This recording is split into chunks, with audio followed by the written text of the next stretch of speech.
Why did I just make that weird face? We're still going live. I think we're almost live, or we are live, and I just sound really weird. I just like to wait till it's official and till my computer stops turning off. Okay, it's official. We're live. Good morning. Hey, welcome to the Death of a Dream podcast with your host, Hanna Nuss. We are going to go ahead and ground ourselves in our greatness. For me, yesterday was a low day. And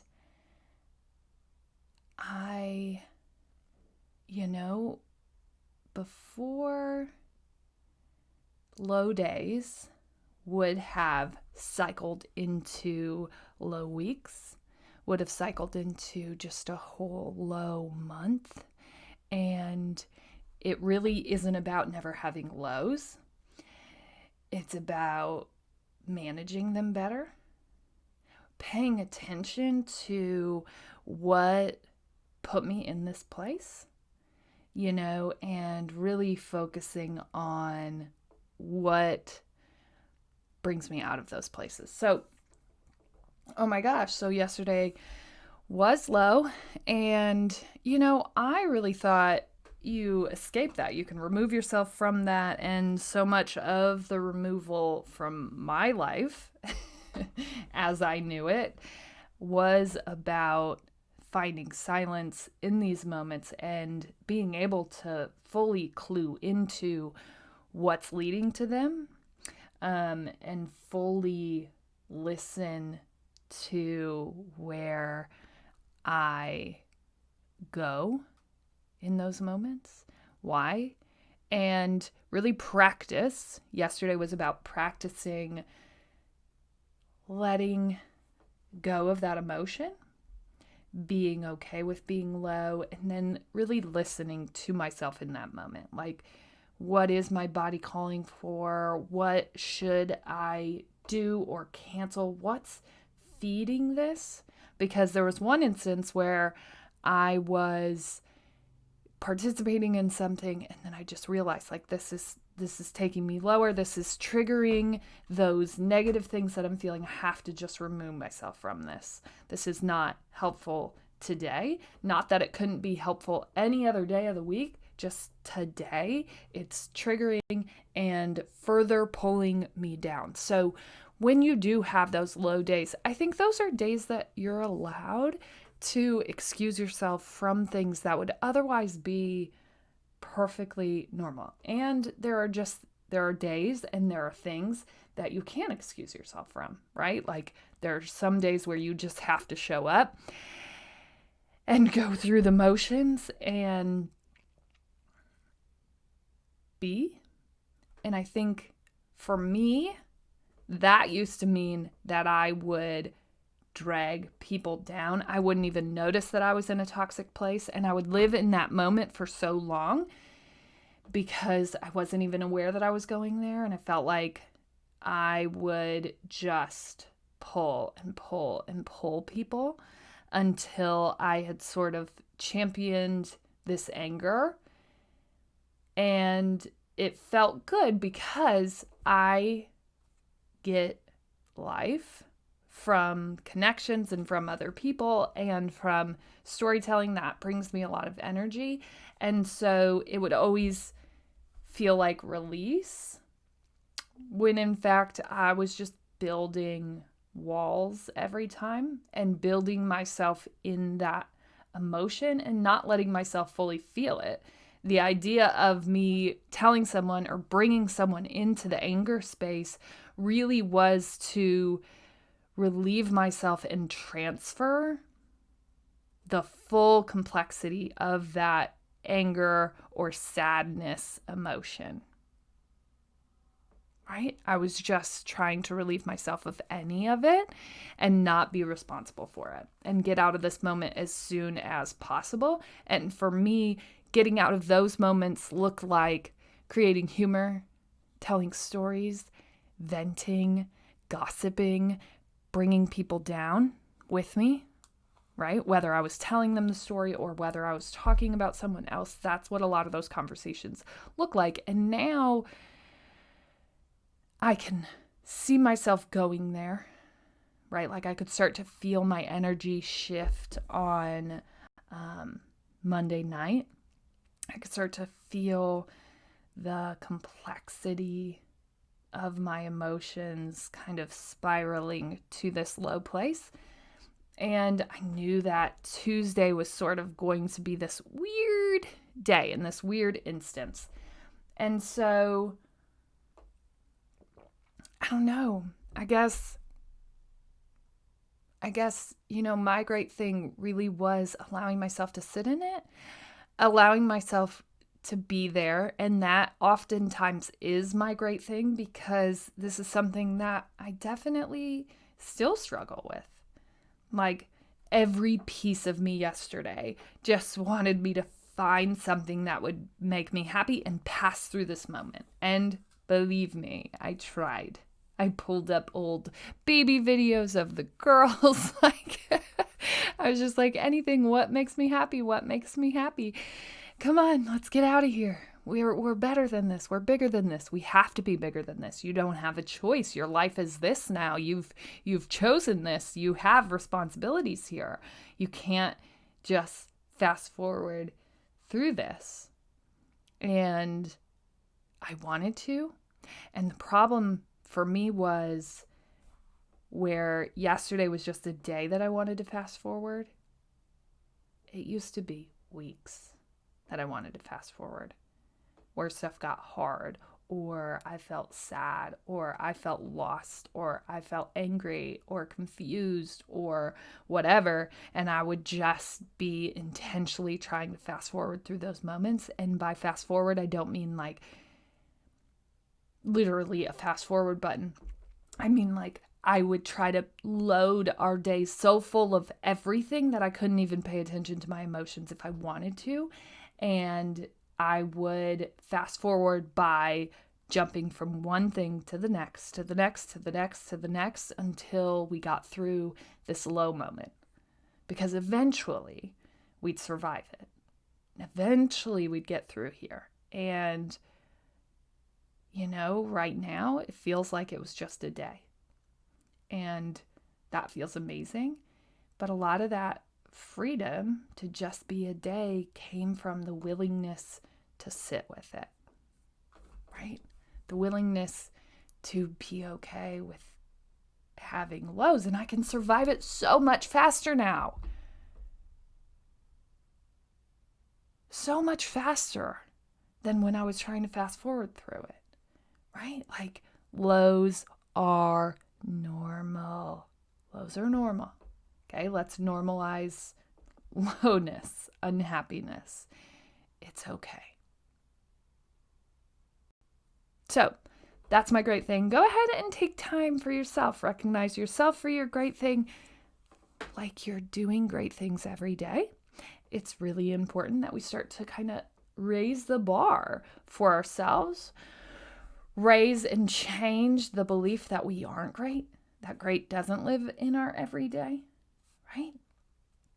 Your words are so powerful in how they move you, in how they shift what you look for in your day. It's amazing when you start to look for greatness, you start to believe that you're great, because I bet if you look, you find it. I actually guarantee it. Yeah. And it starts to shift this belief that we have that we aren't great, or that greatness only lives in these few and far between moments.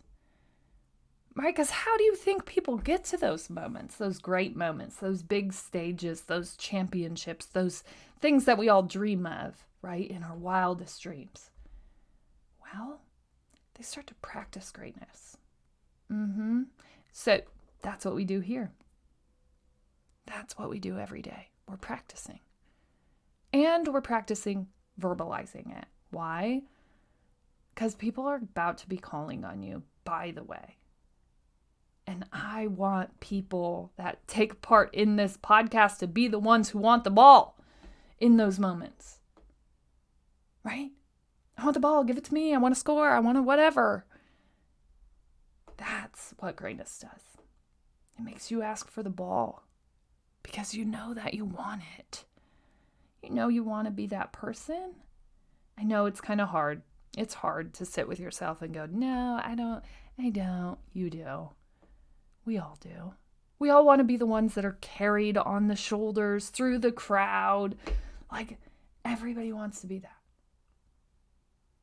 And I know there's a little portion that's telling you that you don't, but there's something that you want to be that person for. And that's what I want you to start chasing. Like, there is, there just is. So go ahead, take time, ground yourself in your greatness. However much time you need, just go for it.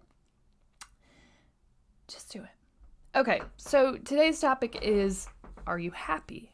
And gosh, what a heavy topic. And probably when you read that title, you kind of self-reflected and you thought in your head for a second, like, am I?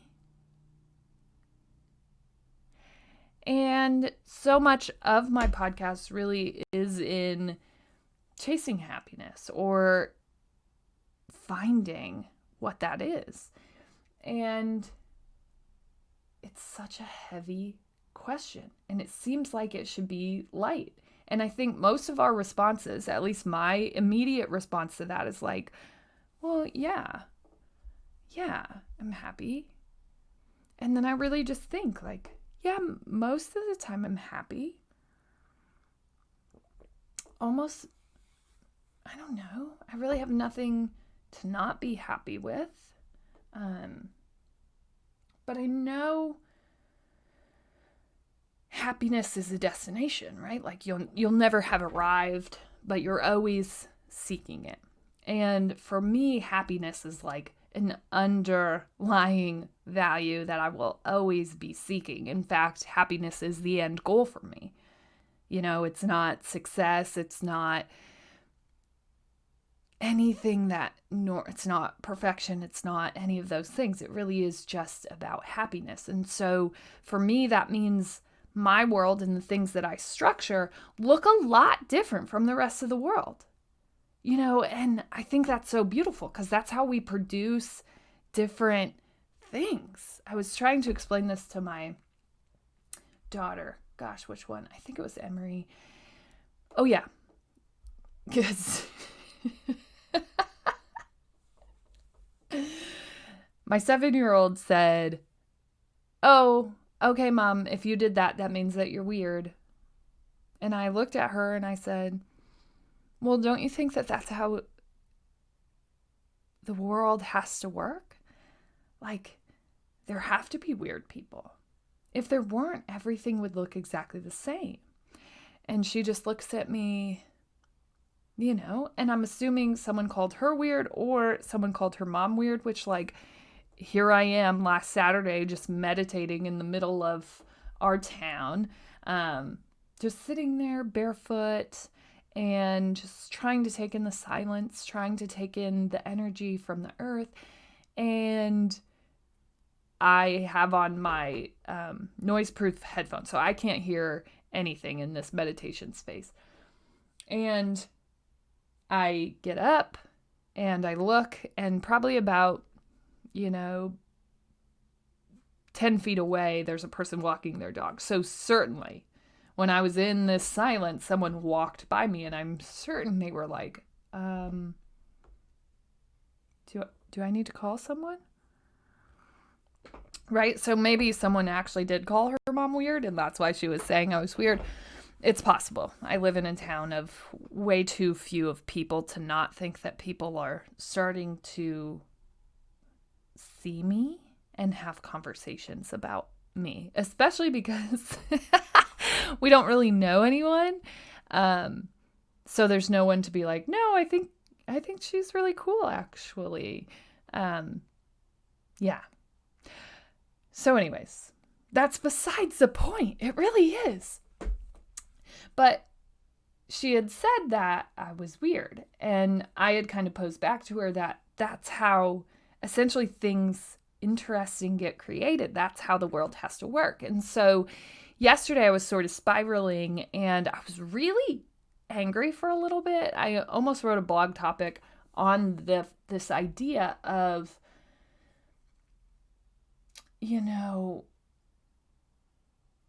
people thinking that it has to look like the way that it looked like for them. And the hardest part for me has been really holding strong to my idea of what I'm building, because if I don't, I'm going to end up building something and getting lost in that process. So I've been sitting here intentionally, and a little bit out of fear, but a little bit out of intention, just to really sit on how I want to build this, where I want to go, how I want to do things, because I know as soon as I let other people in here, there come opinions and ideas of what it has to look like in order for this to be built in a quote unquote proper way.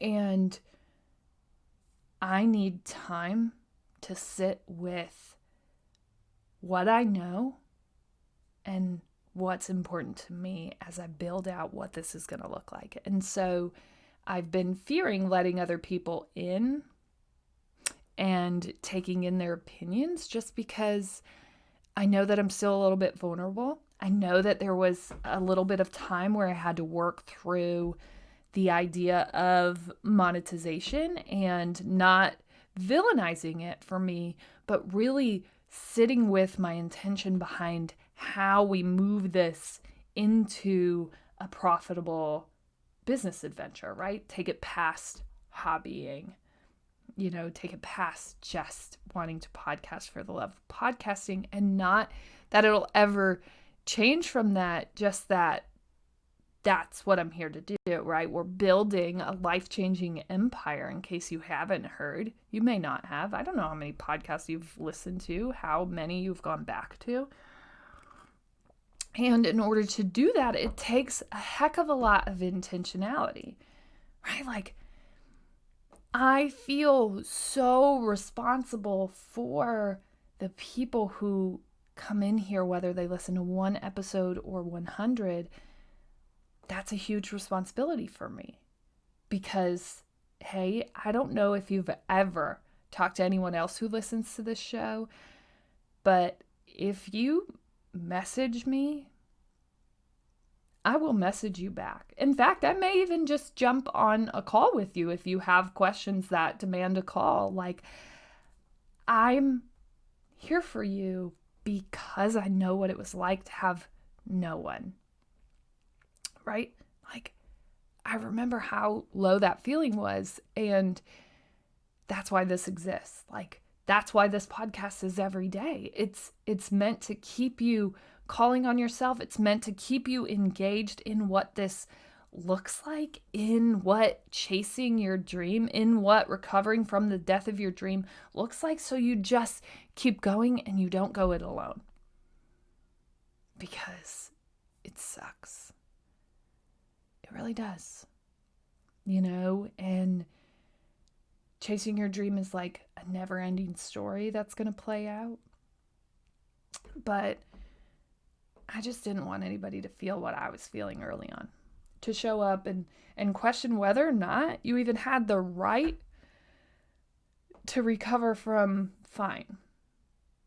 Like, inevitably, that was the biggest hurdle for me. Saying, truly recognizing, truly sitting with the fact that I wasn't happy. That I was working in pockets of happy. There was happiness once in a while, but for the most part, it was a whole lot of spiteful anger. It just made me uncomfortable saying that. Like, ouch, oh, ow, it hurt. It hurt saying that. I just said it out loud. Like, I could count on one hand where I actually experienced happiness. And even that's limited, because happiness to me I wasn't really in that moment. Like letting that wash over me, letting my body absorb the warmth in those moments, in those happy moments, because my body may have been there, but my mind wasn't. And your mind is the thing that'll absorb the true warmth of that moment. Your mind is the thing that's going to deeply experience and appreciate moments of happiness. And for me, I was always just kind of working towards the next thing. I was always focused on this idea that happiness came from the amount of movement. If you just increase the things that you take part in, right? Like you increase your chances of experiencing happiness. But in my thought process to doing that, I really decreased my presence and therefore decreased my ability to experience true happiness. Right? I wasn't there. Even if I was consciously thinking about the next thing. I was consciously moving past that moment to get to the next one because the next one might be better. And now, finding happiness, finding and truly experiencing it, like that's the goal. And so what does happy look like for me? Well, right now, it looks like connecting with people. I'm so excited because tomorrow I actually get to see people in a room, experience their energy, because I can feel it across a laptop. And I've been doing a lot of Zoom calls, but sitting, experiencing people's energy, seeing their energy shift, right? Like I had a meeting last week with someone. It was just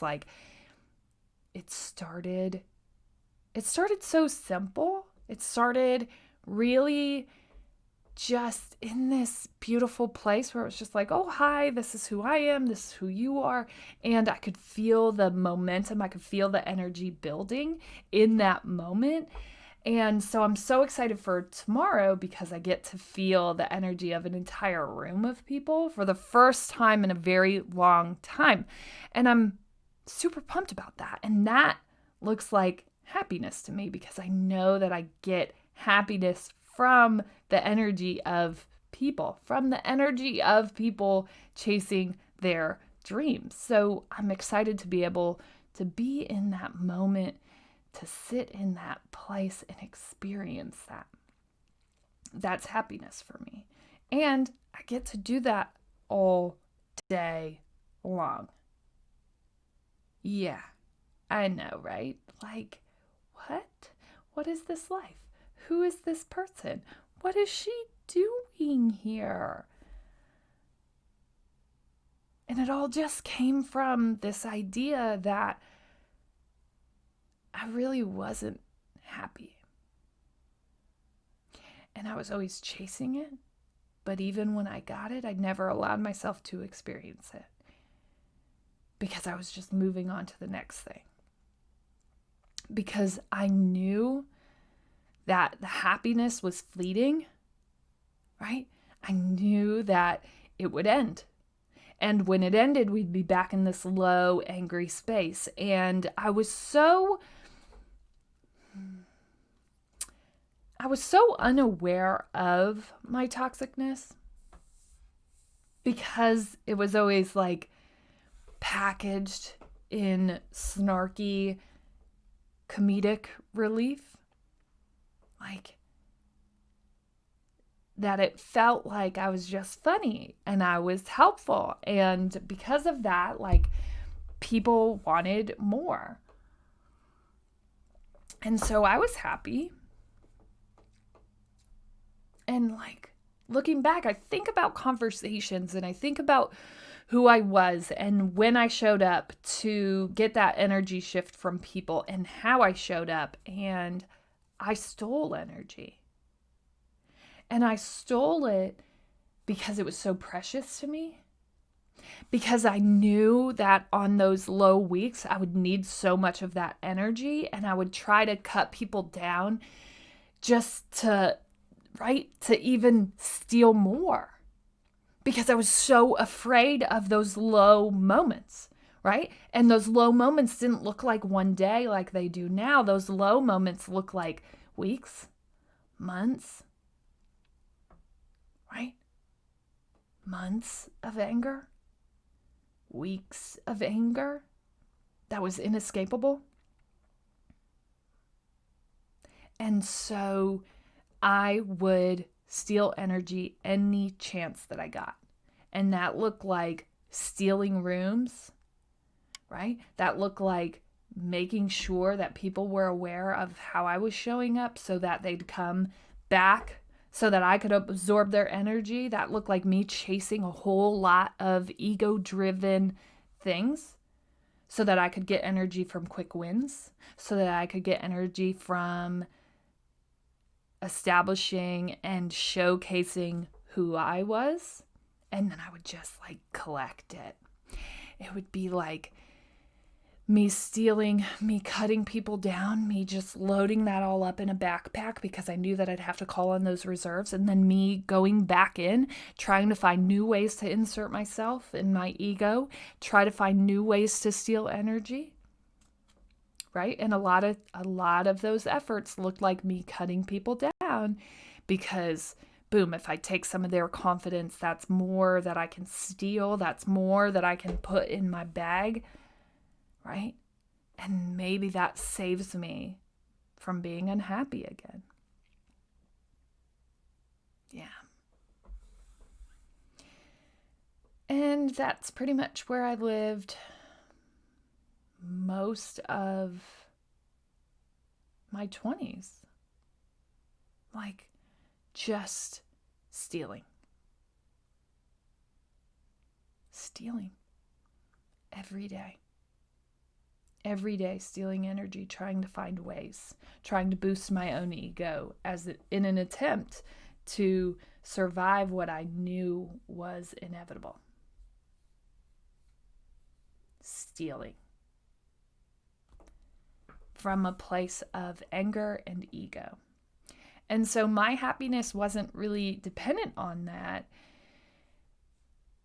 And yet it absolutely was. But it never helped. It never really got me to a place of happiness because I never actually wanted to get there.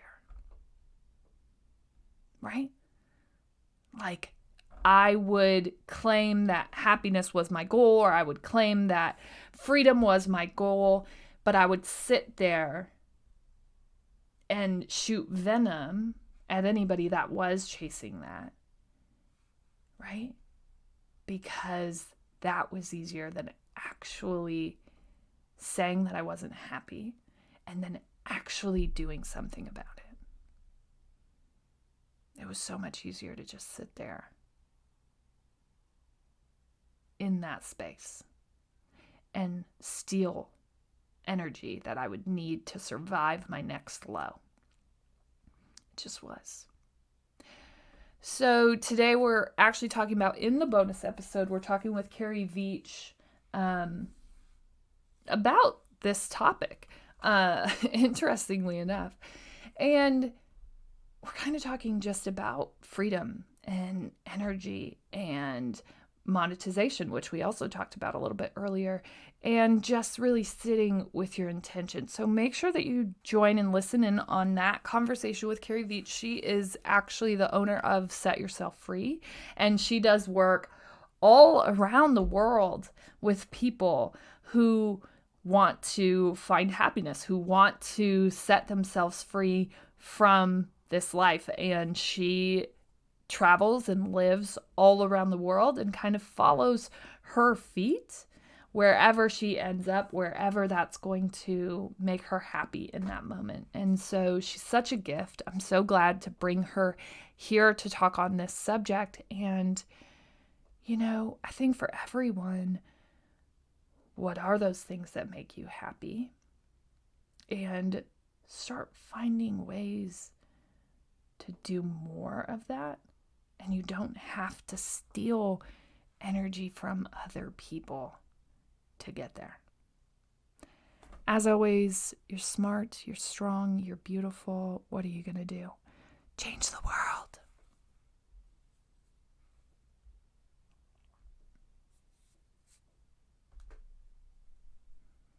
Bye, Facebookers. Oh my gosh, this share button, I'd tell you.